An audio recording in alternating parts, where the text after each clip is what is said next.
لا يدخل الجنة النمام قفك دردرالها كان هذا الكقادة كان كلن هذا الكلوجيو قلدا إدتك مدح اسكو جليه اسكو دفتا كان جنة ما قلب رسولك يدي لبا قبر النبي كريم دي علين قيم بقادو كلا تاجي لبدا قبر عدة كجرتا وكو عذابيهين عمل وينود سدا أوسي وين لقوم عذابيه كان واحد لقو عذابيه مركا طهارة آد اسكو مطهرين وبولي كادة اسكما حاجة جنجرين كان وحوها قف وحوها درا لا قف قدتك هذا الكوكل قاضبه هاي دتك اسكو درا لبدا عمل بلقو كلا عذابيه يا أبو رسولك يريد لك ويتري ويري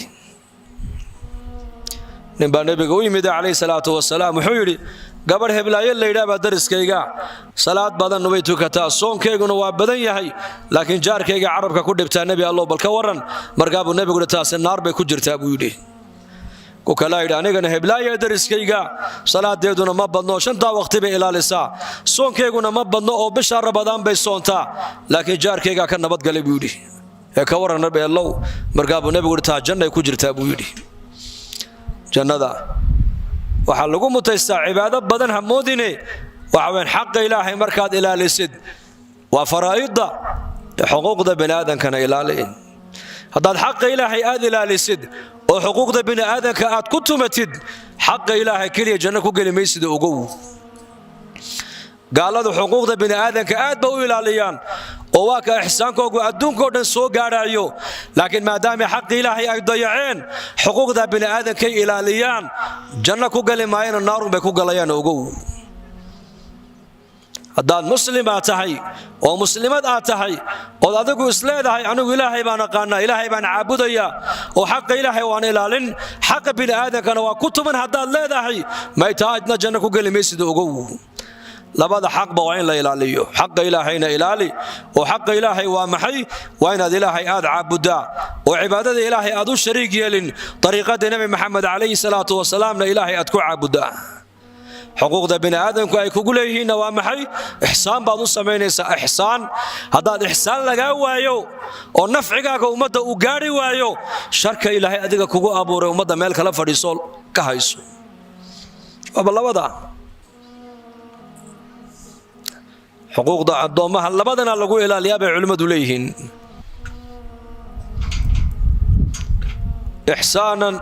إحسانك إليهم وإساءتهم إليك إحسانك إلى الناس دتك إحسانك إلهي أديك وكوكو أبوري كدق مضى علمي با إلهي كبر علمي كبر أخلاق وناكسن باللقسيي أخلاق وناكسن مضى لا تحسعوا dhaqaala ilaahay ku siiyay dhaqaalahaaga ku xidhiidhi ummadda aqliga kartiba ilaahay ku siiyay aqligaaga kartidaada ummaddaada wax ugu qabo jaarka xaqiisa ilaali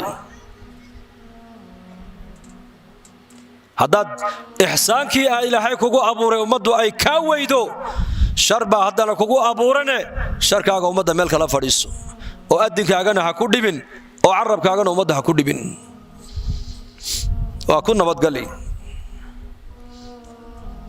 صحابي يمد النبي يجري يا رسول الله إلى دردارا مرقاب النبي يقول أمسك عليك لسانك عربك قبب النبي كويري وابكي على خطيئتك أديك قفك كاد عين اللؤي dadka kale dunuubtooda adiga lagu weydiini maayo adiga aakhira dambigaaga lagu weydiiniye meel fadhiiso naftaada intood xisaabisid dambigaad gashay la oy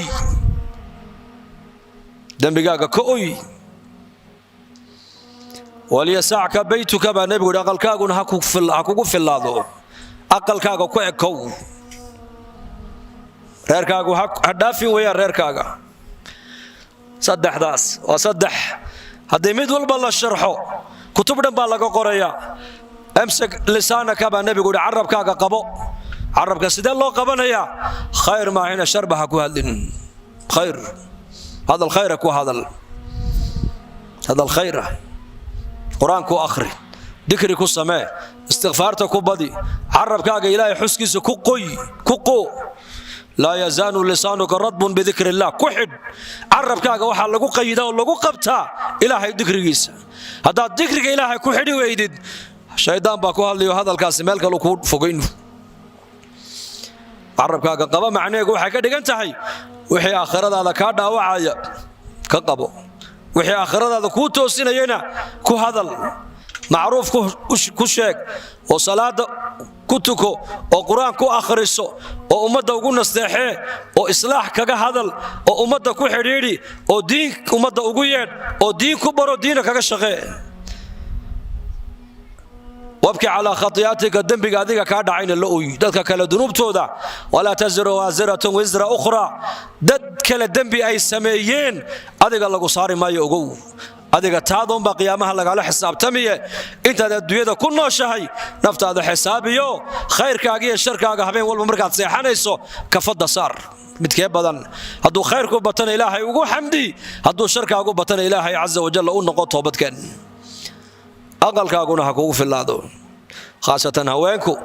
gabadhu aqal inay fadhideen sharaf ku leedahay. gabdhuhu aqalka intay joogto gabadha muuminaddu 20 ciyaala qayladooda waa u sabri kartaa, laakiin bannaanka hadday u soo baxdo dariskeyga, gabadh dariskeyga hadalkay ku tidhaahdo uma adkaysan karto, waa isku dhacayaan. ragguna waa bilcaks. raggu dibadda markay joogaan 100 nin hadalkooga waa u dulqaadan karaan, waa u adkaysan karaan, laakiin laba ubaduu dhalo aqalka dhexdeeda haddii la yidhahdo ku qabo oo ku seexi, labada qayladooda uunba odhanaya qayladooda iga aamusiiye, ma aamusiin karayo mana seexin karayo. waayo meesha aad kala joogtaan baa kala duwan. adiga gabadha muslimaday meesha lagugu talagalay waa guriga dhexdeeda sifaad waxaad ku leedahay aad dibadda markaad u baxda aanad yeelan karayn. ragguna dibadda markay u baxaan sifaad waxay leeyihiin aqalka markay dhex joogaan ayna yeelan karayn. raggu dibadda dulqaad way ku yeelan karaan, laakiin aqalka dhexdiisa ilmo yar uma dulqaadan karaan. gabadha muuminadda aqalka dhexdeeda 20 ciyaala way ku raalli gelin kartaa, oo mid walba way ku aamusiin kartaa, mid walba way ku seexin kartaa, wayna u sabri kartaa. laakiin dibadda hadday u soo baxdo islaan keliya qayladeeda u sabri kari mayso. waayo meeshan aad kala joogna ayaa kala duwan. meesha ininka layniigu talagalay waa guriga, meesha ragga loogu talagalay inay ka soo adeegaanna waa dibadda weeyaan. marka xuduud baa laynoo kala sameeye, qof walba xadkiisa ha ku sugnaado, oo ubadka guryaha ku tarbiyadeeya, oo gabdhaheenna asturka bara, asturka aqalka. ilmaha labadii wada dhalatay buu nebigu leeyahay hadday 10 jir gaadhaan ha isag seexinine, wiilkana meel gooniya seexiya, gabadha walaashiina meel gooniya seexi. tarbiyadda ilmuhu aqalka uu ka soo qaato ayuu bannaanka ula soo baxaa. dhallinyaradeenna magaalada joogta waad arkaysaan, dhallinyarada waad la yaabaysaa. dhallinyarada wax lala yaaba maaha, waayo waxaanu la yaabayn cirkana kamay soo dhicin, buurahana kamay soo dhex bixine, aqalay ka soo dhex baxeen. dhaqankan markaa dhallinyaradu bannaanka ay ula soo baxeen, aqalay kala soo baxeen. hadday aqalada dadka jooga ay hagaagsanaan lahaayeen, ubad hagaagsan baa aqalada ka soo bixi lahaa. maadaama waalidadii ay noqdeen kuwa diin aanan danaynaynin, ubadkiina iyakuna diin danayn maayaan ogow. marka allah inagu anfaco, allahna inoo dambi dhaafo. aan toobadkeenno oo dadaal baa inaga muuqdo, oo waa dadaalaysaan runtii. markas almarwa macallimiinta rag iyo haweenba runtii dadaal baa ka muuqda. dadaalkooga ilaahay dayaci maayo. jamaacadeenna iyo dadkeenna ku xidhanna ayadana dadaal baa inaga muuqda. sidaad khayrka u soo ajiibteen eed u danaynaysaan ininkuna sii kordhiya, oo mar alle markay kulamada caynka ay laynoo qabanayo keligaa ha imanine haweenka dariskaagaa soo wad, nahiblaayoyna mari, oo khayrka shaqadiisa ragga iyo macallimaadka ha ku eegina keligoode. diinta xil baa inaga saarana diinta ha ka wada shaqayno. hada wabillahi tawfiiq, wasala allahu calaa nabiyina muxamed. bushaaro haddii safar loo geli jiray barashada qur-aanka, hadda waxaad ku baranaysaa qur-aanka iyo culumta shareecada adiga oo jooga gurigaaga iyo goobtaada shaqo. dugsiga online-ka ah ee barashada qur-aanka kariimka iyo shareecada islaamka, duruusta uu sida taxanaha u dhigo waxaa ka mid ah barashada qur-aanka kariimka ah iyo higaada, culumta shareecada islaamka, tarbiyada awlaada iyo luqadda carabiga. haddaba isqoristu waa ay socotaa hadlan hore ogaad wixii faahfaahina kala xidhiid nambarada shaashada kaaga muuqda hamoodaan dugsiga online-ka barashada qur-aanka kariimka iyo culumta shareecada ee daarul hijra